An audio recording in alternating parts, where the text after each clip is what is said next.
Shalom, salam anugerah Tuhan. Pembacaan skedul firman Tuhan hari ini. 1 Raja-Raja 17 ayat 1-24. Lalu berkatalah Elia, orang Tisbe, dari Tisbe Gilead, kepada Ahab, demi Tuhan yang hidup, Allah Israel, yang kulayani, sesungguhnya tidak akan ada embun atau hujan pada tahun-tahun ini, kecuali kalau kukatakan. Kemudian datanglah firman Tuhan kepadanya. Pergilah dari sini, berjalanlah ke timur dan bersembunyilah di tepi sungai Kerit di sebelah timur sungai Yordan. Engkau dapat minum dari sungai itu, dan burung-burung gagak telah kuperintahkan untuk memberi makan engkau di sana. Lalu ia pergi dan ia melakukan seperti firman Tuhan. Ia pergi dan diam di tepi sungai Kerit di sebelah timur sungai Yordan. Pada waktu pagi dan petang burung-burung gagak membawa roti dan daging kepadanya, dan ia minum dari sungai itu. Tetapi sesudah beberapa waktu, sungai itu menjadi kering, sebab hujan tiada turun di negeri itu. Maka datanglah firman Tuhan kepada Elia, bersiaplah, pergi ke Sarfat yang termasuk wilayah Sidon, dan diamlah di sana. Ketahuilah, aku telah memerintahkan seorang janda untuk memberi engkau makan. Sesudah itu ia bersiap, lalu pergi ke Sarfat. Setelah ia sampai ke pintu gerbang kota itu, tampaklah di sana seorang janda sedang mengumpulkan kayu api. Ia berseru kepada perempuan itu. Katanya, cobalah ambil bagiku sedikit air dalam kendi, supaya aku minum. Ketika perempuan itu pergi mengambilnya, ia berseru lagi, cobalah ambil juga bagiku sepotong roti. Perempuan itu menjawab, demi Tuhan, Allahmu, yang hidup, sesungguhnya tidak ada roti padaku sedikit pun, kecuali segenggam tepung dalam tempayan dan sedikit minyak dalam buli-buli. Dan sekarang aku sedang mengumpulkan 2-3 potong kayu api. Kemudian aku mau pulang dan mengolahnya bagiku dan bagi anakku. Dan setelah kami memakannya, maka kami akan mati. Tetapi Elia berkata kepadanya, janganlah takut, pulanglah. Buatlah seperti yang kau katakan. Tetapi buatlah lebih dahulu bagiku sepotong roti bundar kecil daripadanya. Dan bawalah kepadaku, kemudian barulah kau buat bagimu dan bagi anakmu. Sebab beginilah firman Tuhan, Allah Israel, tepung dalam tempayan itu tidak akan habis dan minyak dalam buli-buli itu pun tidak akan berkurang sampai pada waktu Tuhan memberi hujan ke atas muka bumi. Lalu pergilah perempuan itu dan berbuat seperti yang dikatakan Elia, maka perempuan itu dan dia serta anak perempuan itu mendapat makan beberapa waktu lamanya. Tepung dalam tempayan itu tidak habis dan minyak dalam buli-buli itu tidak berkurang seperti firman Tuhan yang diucapkannya dengan perantaraan Elia. Sesudah itu anak dari perempuan pemilik rumah itu jatuh sakit dan sakitnya itu sangat keras sampai tidak ada nafasnya lagi. Kata perempuan itu kepada Elia, apakah maksudmu datang kemari, ya abdi Allah? Singgahkah engkau kepadaku untuk mengingatkan kesalahanku dan untuk menyebabkan anakku mati? Kata Elia kepadanya, berikanlah anakmu itu kepadaku. Elia mengambilnya dari pangkuan perempuan itu dan membawanya naik ke kamarnya di atas, dan membaringkan anak itu di tempat tidurnya. Sesudah itu ia berseru kepada Tuhan. Katanya, ya Tuhan, Allahku, apakah engkau menimpakan kemalangan ini atas janda ini juga, yang menerima aku sebagai penumpang, dengan membunuh anaknya? Lalu ia mengunjurkan badannya di atas anak itu 3 kali, dan berseru kepada Tuhan. Katanya, ya Tuhan, Allahku, pulangkanlah kiranya nyawa anak ini ke dalam tubuhnya. Tuhan mendengarkan permintaan Elia itu, dan nyawa anak itu pulang ke dalam tubuhnya, sehingga ia hidup kembali. Elia mengambil anak itu, ia membawanya turun dari kamar atas ke dalam rumah dan memberikannya kepada ibunya. Kata Elia, ini anakmu. Ia sudah hidup. Kemudian kata perempuan itu kepada Elia, sekarang aku tahu bahwa engkau abdi Allah dan firman Tuhan yang kau ucapkan itu adalah benar. 1 Raja-Raja pasal 18 ayat 1-46. Dan sesudah beberapa lama, datanglah firman Tuhan kepada Elia dalam tahun yang ketiga, pergilah, perlihatkanlah dirimu kepada Ahab, sebab aku hendak memberi hujan ke atas muka bumi. Lalu pergilah Elia memperlihatkan diri kepada Ahab.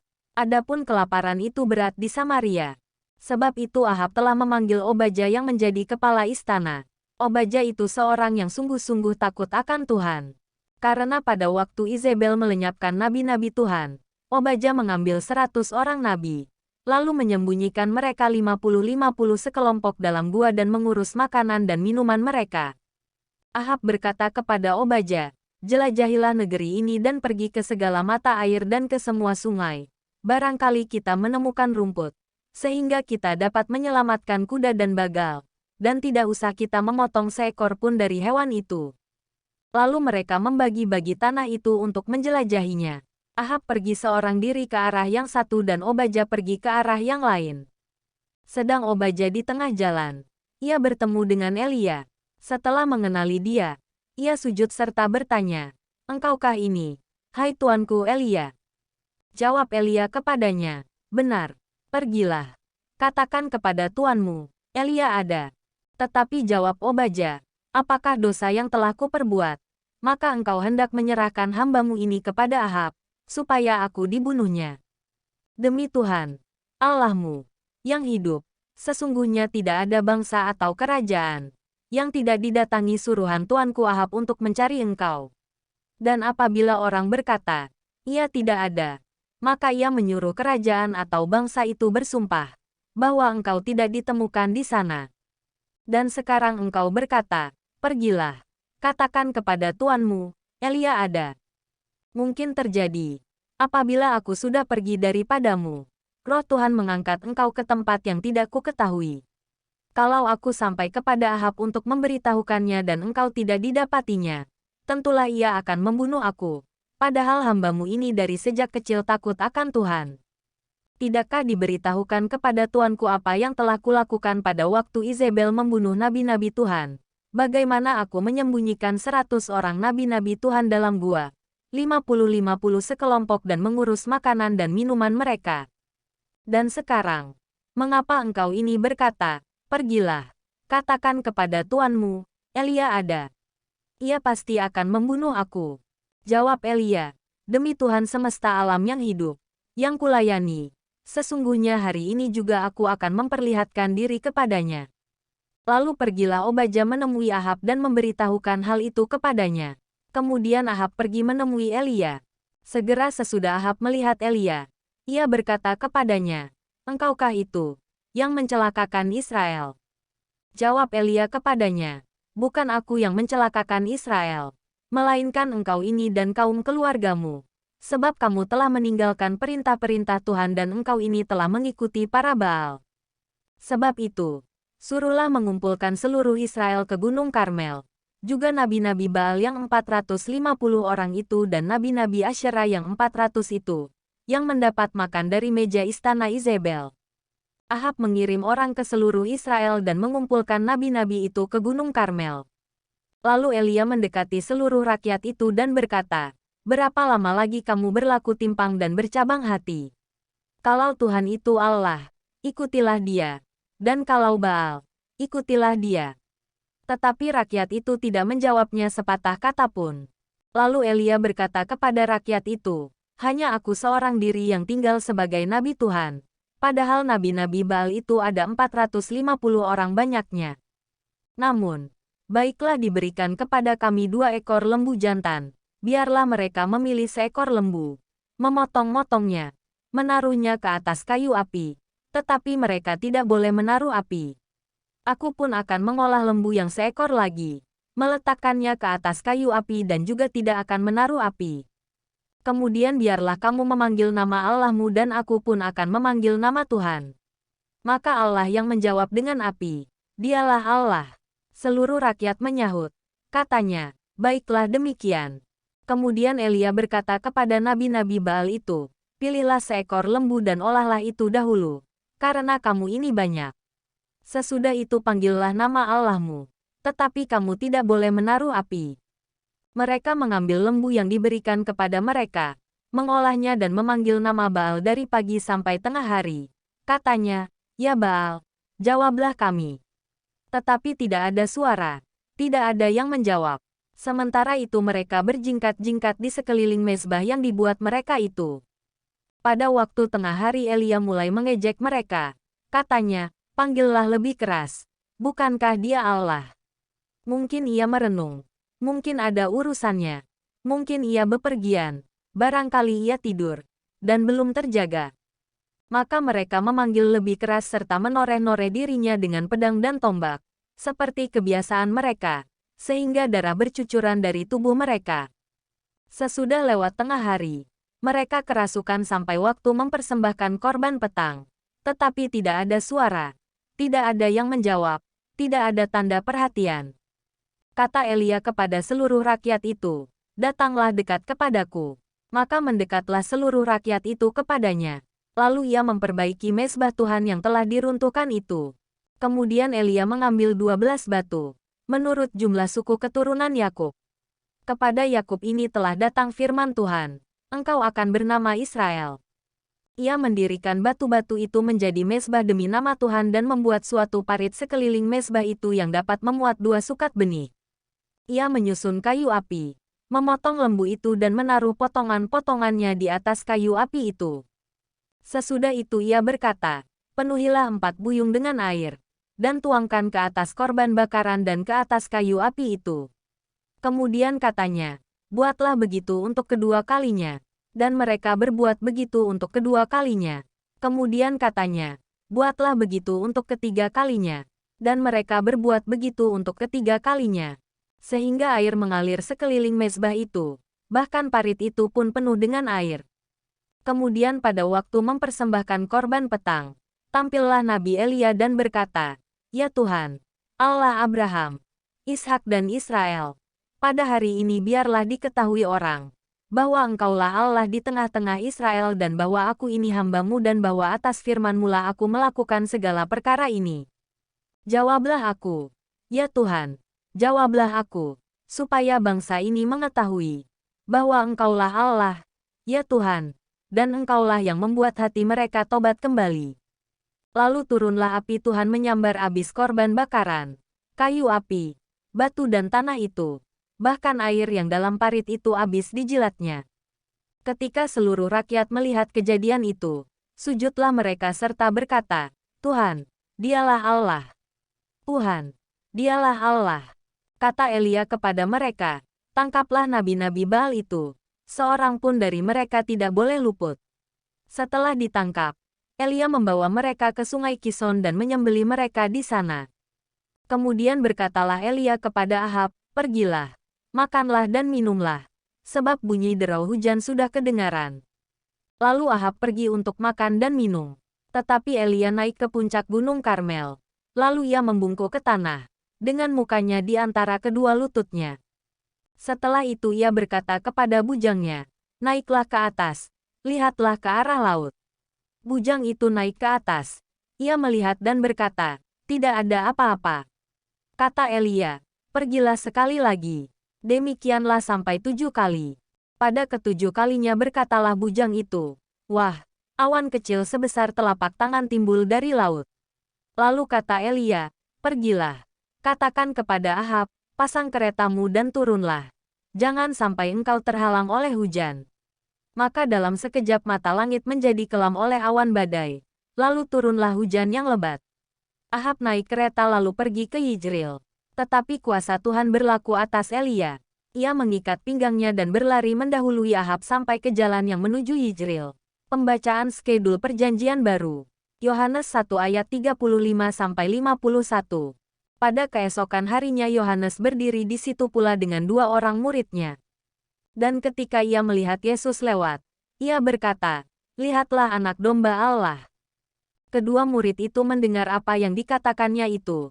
Lalu mereka pergi mengikut Yesus. Tetapi Yesus menoleh ke belakang.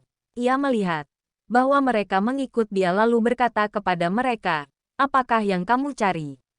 Kata mereka kepadanya, Rabi artinya, Guru, di manakah engkau tinggal? Ia berkata kepada mereka, marilah dan kamu akan melihatnya. Mereka pun datang dan melihat di mana ia tinggal. Dan hari itu mereka tinggal bersama-sama dengan dia, waktu itu kira-kira pukul 4. Salah seorang dari keduanya yang mendengar perkataan Yohanes lalu mengikut Yesus adalah Andreas, saudara Simon Petrus. Andreas mula-mula bertemu dengan Simon, saudaranya, dan ia berkata kepadanya, kami telah menemukan Mesias, artinya, Kristus. Ia membawanya kepada Yesus. Yesus memandang dia dan berkata, "Engkau Simon, anak Yohanes. Engkau akan dinamakan Kefas, artinya Petrus." Pada keesokan harinya Yesus memutuskan untuk berangkat ke Galilea. Ia bertemu dengan Filipus dan berkata kepadanya, "Ikutlah aku." Filipus itu berasal dari Betsaida, kota Andreas dan Petrus. Filipus bertemu dengan Natanael dan berkata kepadanya, "Kami telah menemukan Dia, yang disebut oleh Musa dalam kitab Taurat dan oleh para nabi, yaitu Yesus, anak Yusuf dari Nazaret." Kata Natanael kepadanya, "Mungkinkah sesuatu yang baik datang dari Nazaret?" Kata Filipus kepadanya, "Mari dan lihatlah." Yesus melihat Natanael datang kepadanya, lalu berkata tentang dia, "Lihat, inilah seorang Israel sejati. Tidak ada kepalsuan di dalamnya."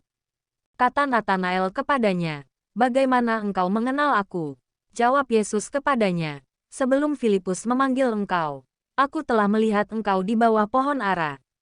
Kata Natanael kepadanya, "Rabi, engkau anak Allah, engkau raja orang Israel." Yesus menjawab, katanya, "Karena aku berkata kepadamu, aku melihat engkau di bawah pohon ara, maka engkau percaya. Engkau akan melihat hal-hal yang lebih besar daripada itu." Lalu kata Yesus kepadanya, "Aku berkata kepadamu, sesungguhnya engkau akan melihat langit terbuka dan malaikat-malaikat Allah turun naik kepada Anak Manusia." Mazmur 87 ayat 1-7. Mazmur Bani Korah, suatu nyanyian.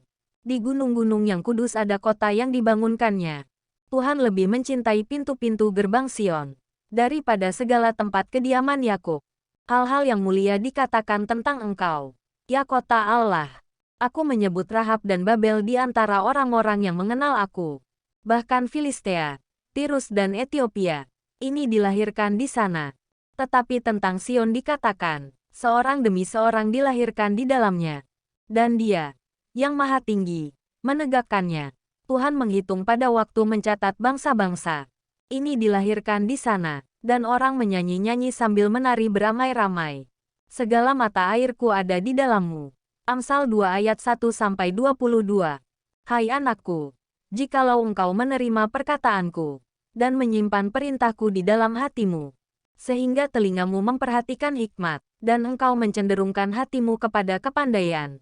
Ya, jikalau engkau berseru kepada pengertian, dan menunjukkan suaramu kepada kepandaian. Jikalau engkau mencarinya seperti mencari perak, dan mengejarnya seperti mengejar harta terpendam, maka engkau akan memperoleh pengertian tentang takut akan Tuhan, dan mendapat pengenalan akan Allah. Karena Tuhanlah yang memberikan hikmat. Dari mulutnya datang pengetahuan dan kepandaian. Ia menyediakan pertolongan bagi orang yang jujur, menjadi perisai bagi orang yang tidak bercela lakunya, sambil menjaga jalan keadilan, dan memelihara jalan orang-orangnya yang setia. Maka engkau akan mengerti tentang kebenaran, keadilan, dan kejujuran, bahkan setiap jalan yang baik, karena hikmat akan masuk ke dalam hatimu, dan pengetahuan akan menyenangkan jiwamu. Kebijaksanaan akan memelihara engkau. Kepandaian akan menjaga engkau, supaya engkau terlepas dari jalan yang jahat, dari orang yang mengucapkan tipu muslihat, dari mereka yang meninggalkan jalan yang lurus, dan menempuh jalan yang gelap, yang bersukacita melakukan kejahatan, bersorak-sorak karena tipu muslihat yang jahat, yang berliku-liku jalannya, dan yang sesat perilakunya, supaya engkau terlepas dari perempuan jalang, dari perempuan yang asing, yang licin perkataannya, yang meninggalkan teman hidup masa mudanya, dan melupakan perjanjian Allahnya. Sesungguhnya rumahnya hilang tenggelam ke dalam maut, jalannya menuju ke arwah-arwah. Segala orang yang datang kepadanya tidak balik kembali, dan tidak mencapai jalan kehidupan.